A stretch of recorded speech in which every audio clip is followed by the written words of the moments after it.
శరన్నవరాత్రులు అనగానే తెలుగువారందరికీ గుర్తుకు వచ్చేది విజయవాడ కనకదుర్గమ్మ.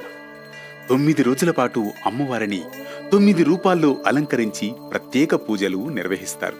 దసరా నవరాత్రుల సందర్భంగా ఇంద్రకీలాద్రి చరిత్ర గురించి ఈరోజు అనగనగాలో.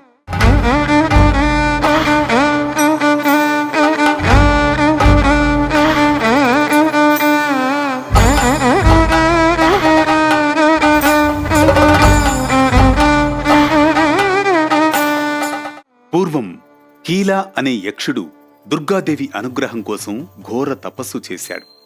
అతని తపస్సునకు మెచ్చిన అమ్మవారు ప్రత్యక్షమై వరం కోరుకోమని చెబుతుంది. దాంతో సంతోషించిన కీల, నువ్వు ఎప్పుడూ నా హృదయంలో ఉండాలి, ఇది ఒక్కటే నా కోరిక అని కోరుకుంటాడు. అప్పుడు అమ్మవారు కీలుని కృష్ణానది సమీపంలో పర్వతంగా నిలబడమని, తాను కృతయుగంలో రాక్షస సంహారం చేసిన తర్వాత ఆ పర్వతం మీద నిలిచి ఉంటానని మాటిస్తుంది. అలా దుర్గాదేవి ఆజ్ఞ ప్రకారం కీలక పర్వత రూపంలో కీలాద్రిగా దుర్గాదేవి కోసం వేచి ఉన్నాడు. కొంతకాలం తర్వాత కృతయుగంలో దుర్గాదేవి అసుర సంహారం చేసి మహిషాసుర మర్దిని రూపంలో 8 చేతులతో కీల పర్వతంపై వెలుస్తుంది. కీలాద్రిపై దుర్గాదేవి కోటి సూర్యుల కాంతితో బంగారు వర్ణంతో ప్రకాశిస్తూ ఉన్న అమ్మవారిని ఇంద్రాది దేవతలందరూ వచ్చి దర్శించుకుంటారు.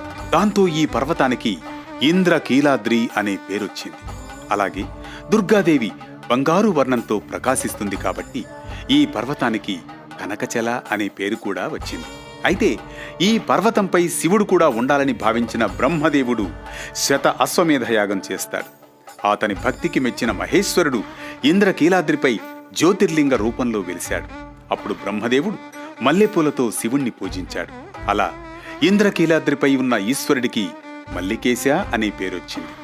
ఆ తర్వాత ద్వాపర యుగంలో పాండవులలో ఒకరైన అర్జునుడు ఇంద్రకీలాద్రిపై పాశుపతాస్త్రం కోసం ఘోర తపస్సు చేశాడు.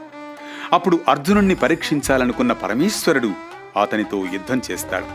చివరగా శివుడు అర్జునుడి భక్తికి నిర్భయానికి సంతోషించి అతనికి పాశుపతాస్త్రాన్ని అందించాడు.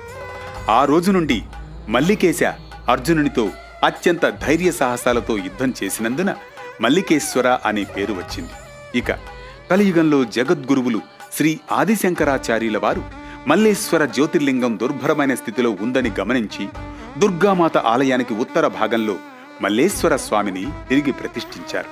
ఆ రోజు నుండి మల్లేశ్వర స్వామికి కూడా భక్తులందరూ పూజలు చేస్తూ ఉన్నారు.